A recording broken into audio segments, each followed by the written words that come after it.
Hello doctors. Today let's talk about neuro-ophthalmology. If you see in this image, this is the eyes and this is the occipital lobe. The pathway runs like this and we are going to dissect this pathway and learn about it. Now here if you see there are two people standing. The photo is taken from the top angle. Now let's take this head and let's shave off the hair. The head becomes like this.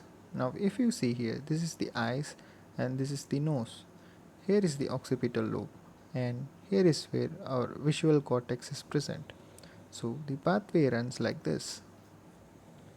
This is the pathway roughly. Now let's dissect this and learn about it. If you see from the screen, now as you are sitting, if you are just seeing your screen, this is your right side and this is the left side. This is the right and this is left. Now this is the right eye, left eye and nose and ear. Now let's take the right eye and divide it into two halves. Let's assume that there is one half near to the nose and the other half near to the ear.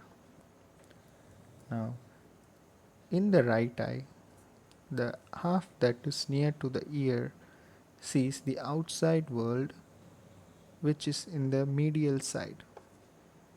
Now in the eye that is near to the nose sees the outside world that is on the lateral side. Now you can see here this is just one eye, right eye. If you see the left eye, it's just the same.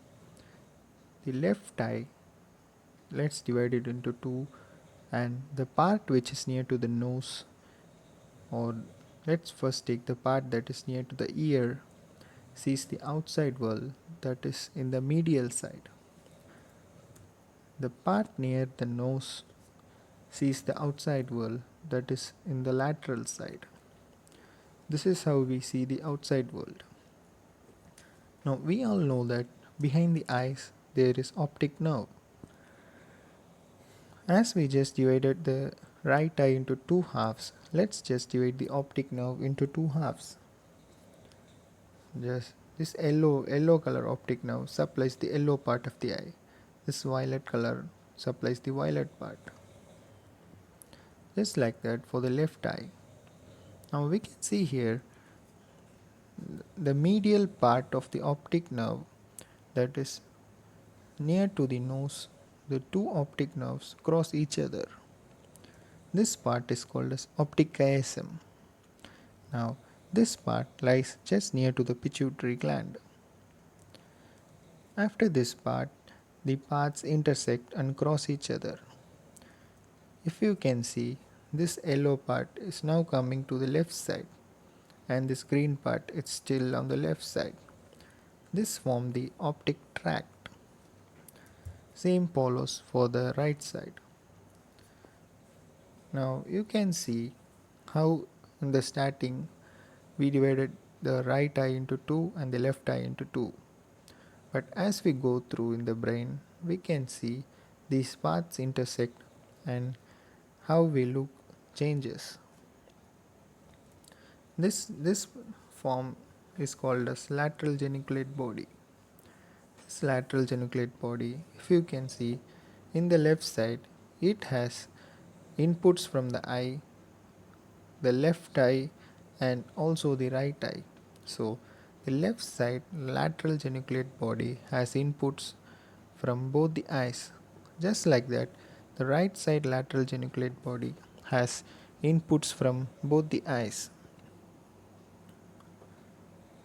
This from the lateral geniculate body, the information then passes through the visual cortex that is in the posterior or occipital lobe.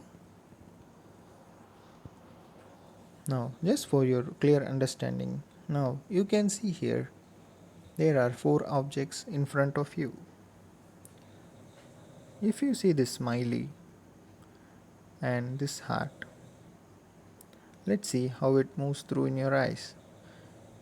These four objects are in front of you, but in your eyes it becomes like this. The smiley comes here and the heart goes here. That is, your eye that was near to the nose, that was seeing the lateral half of the world. Your eye that was near to the ears, that was seeing the medial half of the world. Just like that, you can see for the left eye, this box and this circle, they just cross over.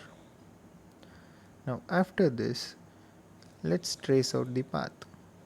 If you see, the smiley that was here has just come here, but the box that was here, the box that was here, is still on the same side. So this is the lateral geniculate body. This has inputs from both the eyes. This smiley came from the right eye and this box from the left eye. Just like that, this circle came from the left eye and this heart came from the right eye. Now these informations pass on to the visual cortex and the image is processed. Now let's study some pathologies in this pathway.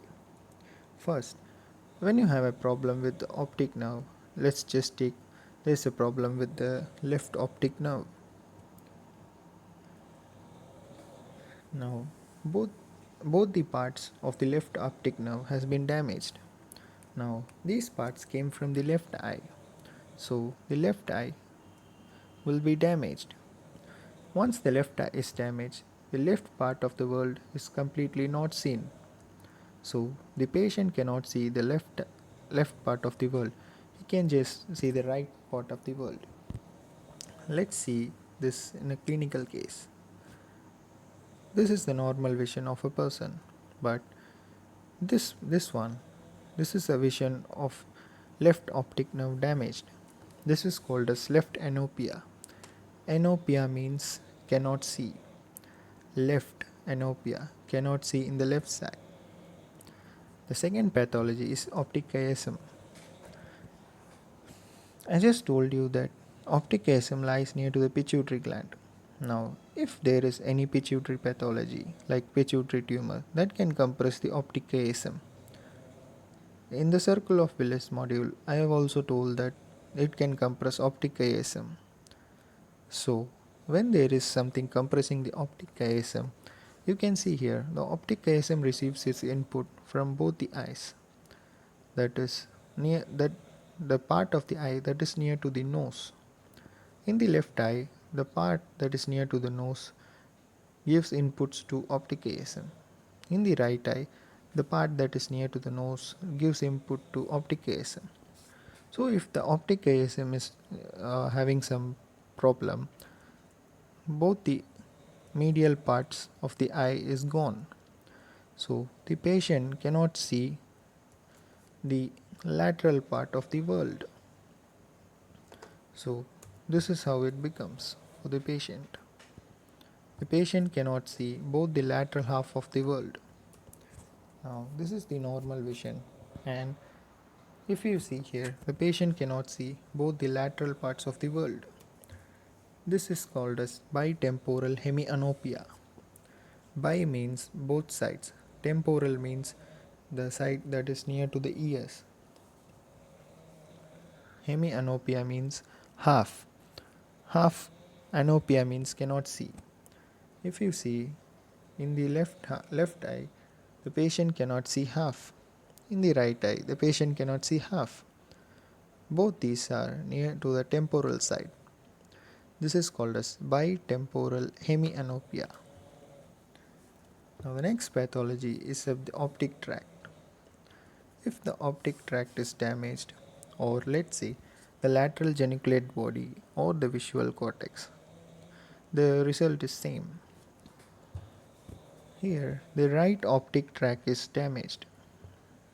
So as we can see, the optic tract also receives input from both the eyes, but this time it's not the same, just like the optic chiasm. Here you can see in the left eye, that is the part near to the nose is damaged. In the right eye, the part near to the ear is damaged. So it becomes like this.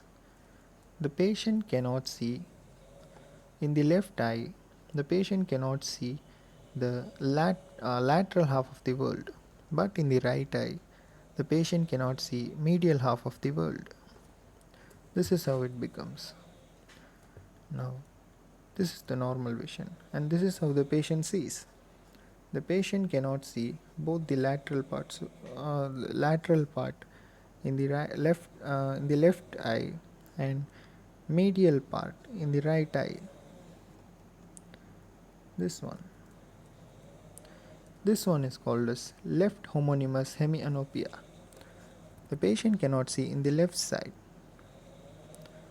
So, homonymous means same. If you take this one, this is the right part and left part. In this, the patient cannot see the left part. In this eye, if you take this is right and this is at left, here also the patient cannot see in the left half. So, homonymous, same, left, hemi, half, anopia, cannot see. This is left homonymous hemianopia. This one can be due to right optic nerve damage, right optic tract damage, right lateral geniculate body damage, or right visual cortex damage. Whenever, this is a rule, whenever if you see after the optic chiasm, if there is any damage to this part, then the opposite side will be affected. Just like here, the right side optic tract was damaged, but the patient had left homonymous hemianopia. This is the diagram you often see in your books. Now, I think it will be easy for you to correlate this diagram with the presentation I just made. Thank you, doctors.